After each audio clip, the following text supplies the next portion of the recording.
Bună dimineața. Now I'm going to switch to English. And that was a nice introduction from Gabriel. Appreciate the opportunity to be here this morning. I'm really not going to offer too many answers for today or for tomorrow with the topic we have here. Mainly what I want to do is introduce our company. And, we would ultimately like to be a part of the Romanian industry, so maybe we can, while we talk about that, touch a little bit on this topic. Let me start off by just giving you a little bit of background of the company. I'll start with the name, Tenaz. That is a Spanish word for tenacity, tenacitate in Romanian.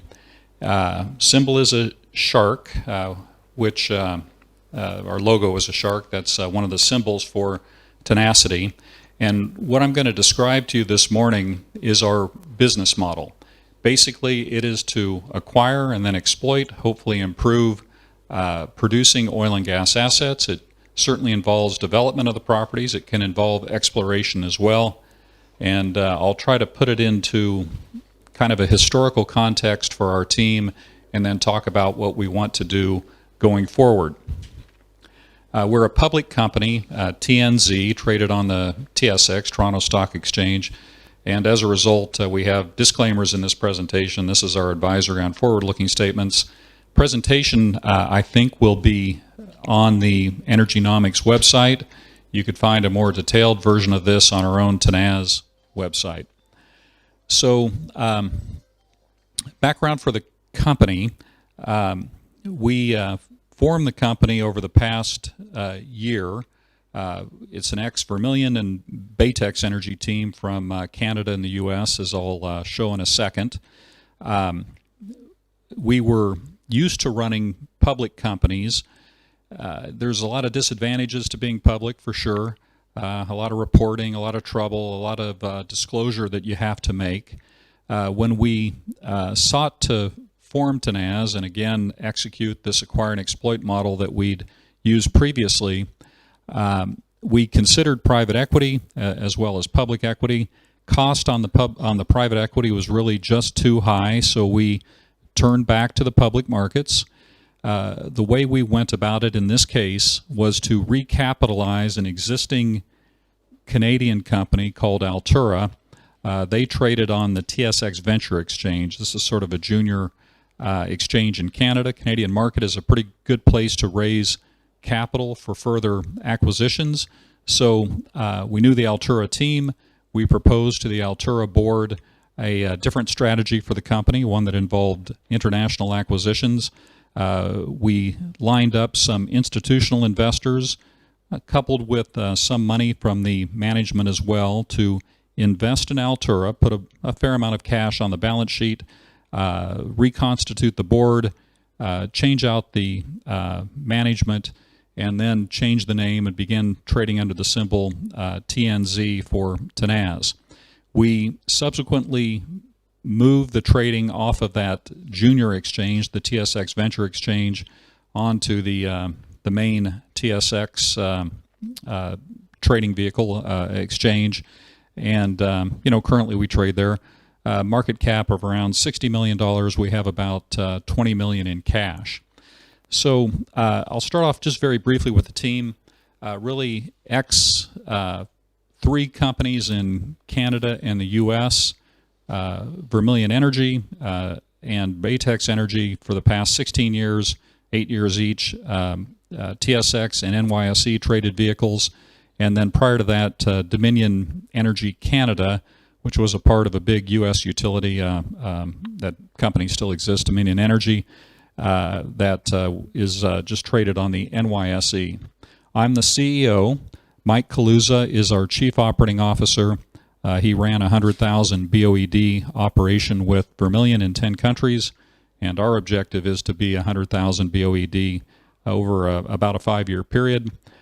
Brad Bennett is our CFO. He was treasurer at Vermilion and had a number of other financial management positions.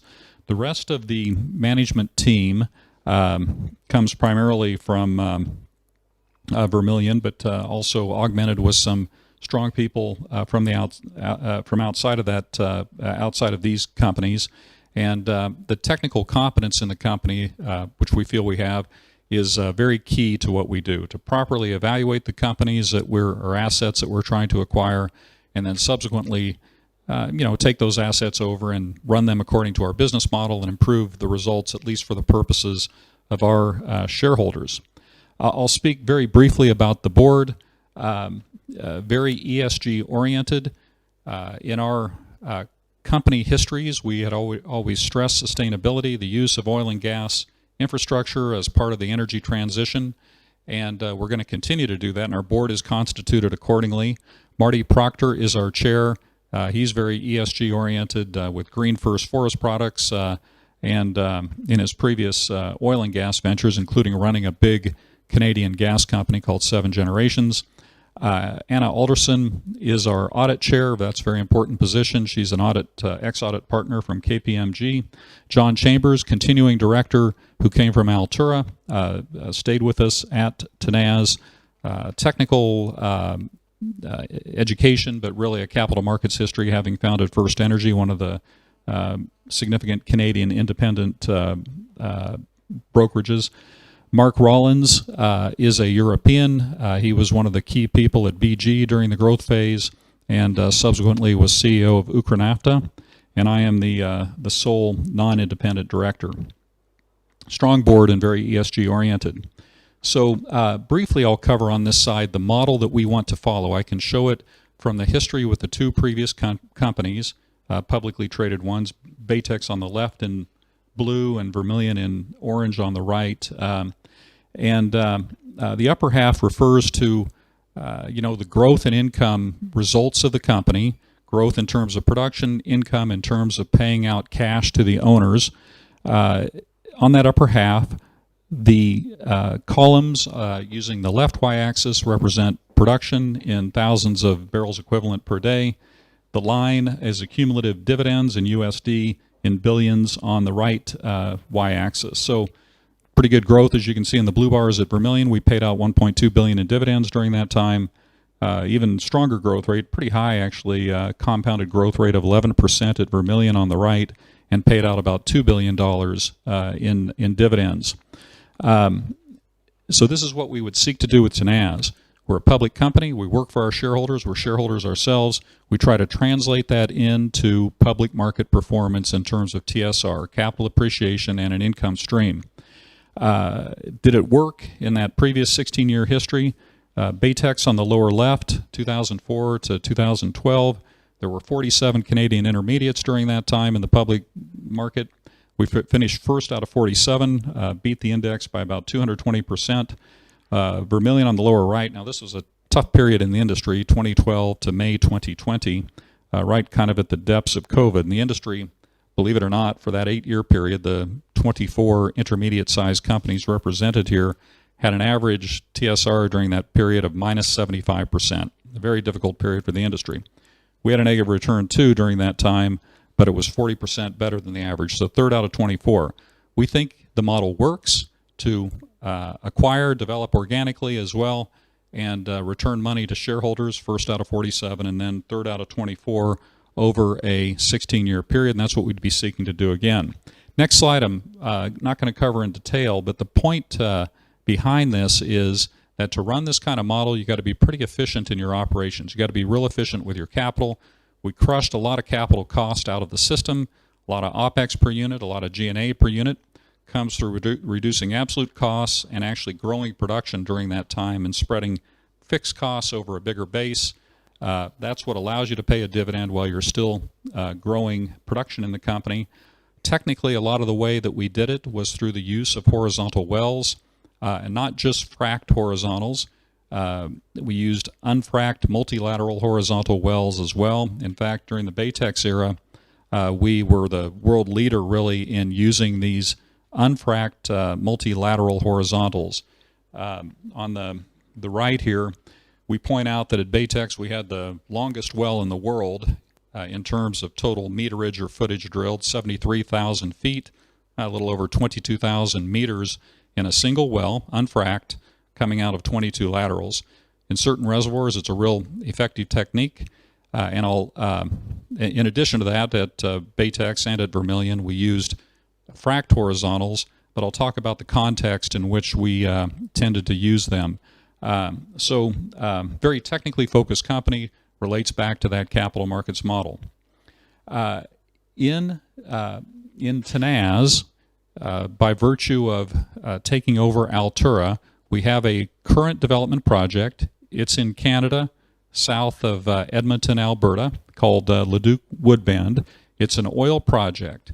And here we're drilling horizontal wells. We do use small fracs, multi-stage fracs in these wells.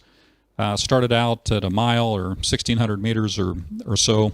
We're now up to 2-mile long wells. That'd be 3,000 plus meters of horizontal lateral, and a lot of frac stages along it. I don't know, up to 100 frac stages, something like that. We are doing this not in a shale. We're not really so much shale experts or shale players. We're not after the ultra-tight rocks. We're after typically sandstones, sometimes tight carbonate reservoirs that are just lower permeability, kind of in the tenths of millidarcies, but not that nanodarcy sort of perm typically in the shales. Some shale experience, but it's really not our forte. So this is an example of that. We call it semi-conventional development because it takes a conventional trap, yes, a low permeability one, but a conventional trap, and uses an unconventional development technique, in this case horizontals with multi-stage fracs. Again, doesn't necessarily have to be fracked depending on the circumstances, and it can be applied in more permeable rocks as well, especially with those unfracked multilaterals, to generate what we think are the best economics possible in the development of the field. This is a good asset.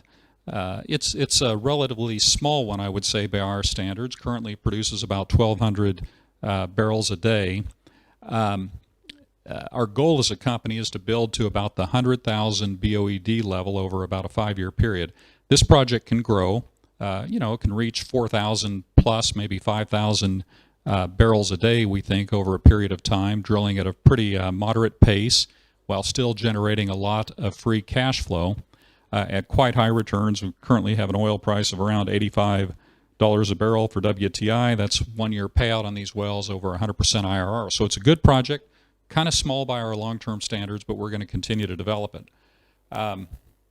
So that's kind of where we are today with Tenaz, with the team, the recapitalization, the existing good growth asset that we have, which will be a small piece of what we're ultimately seeking to do. Over the long term, I want to talk to you about our vision and strategy. The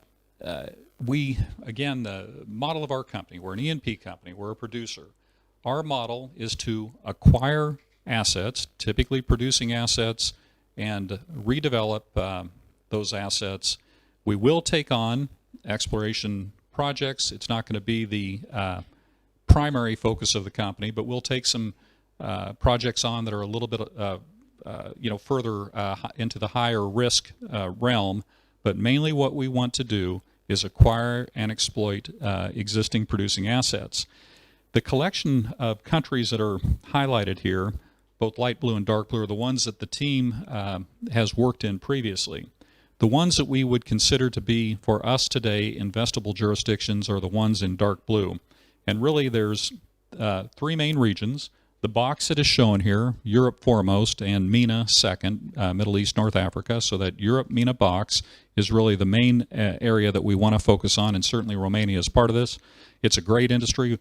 We've evaluated a number of assets previously. We'd like to be a part of it over the long term. That's the top geography for us. South America would be a secondary geography. The teams work quite a bit there. It's not as big a sandbox as Europe, MENA, but there are still some, we think, good opportunities in there. North America, we consider ourselves to have optionality for Canada. Certainly, we've worked a lot there. Most of us started in the United States, and it's valuable, I think, to have that experience there. It's a super competitive industry. Costs are driven down to the minimums there. There's a lot of good technology that comes out of there, but it's a pretty competitive one, pretty dog-eat-dog. And we don't know if we have a particular advantage in that market today, so we haven't really identified it as a place we would invest. So Europe, MENA first, South America second. Optionality today for Canada is how we see where we would pursue assets. We do think that we can find both conventional assets over time here and some overlooked semi-conventional opportunities. We think there's a little less competition than in North America. We think we can effect more operational improvements in line with our capital markets model and therefore get higher returns. We're going to emphasize, as I talked about earlier, ESG performance to get us acceptance in these jurisdictions and in the local communities as an operator. Ultimately, the strategy that we will follow in running the company is to, when we enter a new area, culturally, we will take on the existing staff. We consider them a very valuable asset. We're going to run the company with a very flat structure. It's going to be very technically focused. Everybody in the company is going to be incentivized with equity in the company to produce those returns for the shareholders. In terms of operating approach, we're going to run with regional business units, maintain typically what we have in place when we acquire, and feather in some North American human resource content in the technical areas and management parts of the company to generate growth inventory out of these assets going forward, have an appropriate growth rate for the asset base.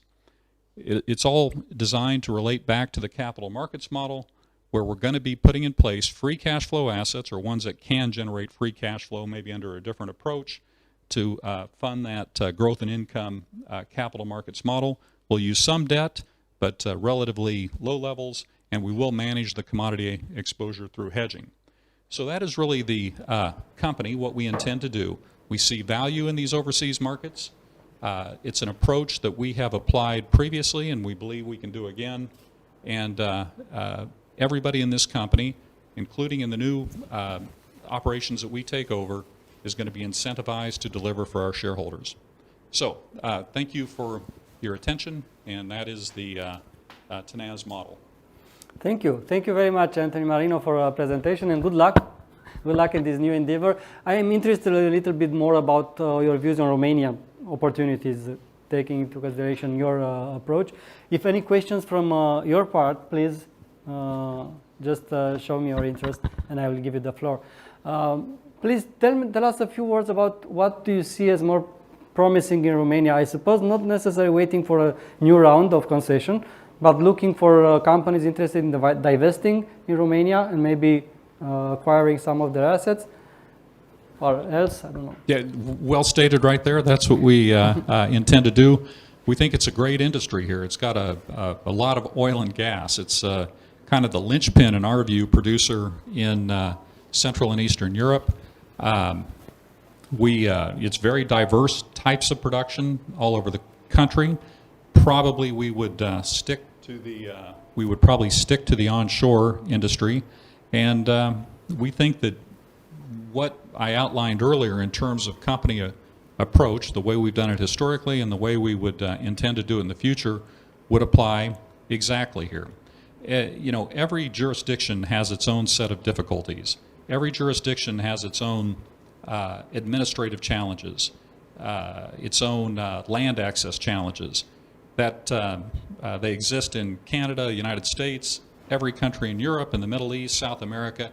Everywhere that we might go, those challenges exist. Romania has its own set.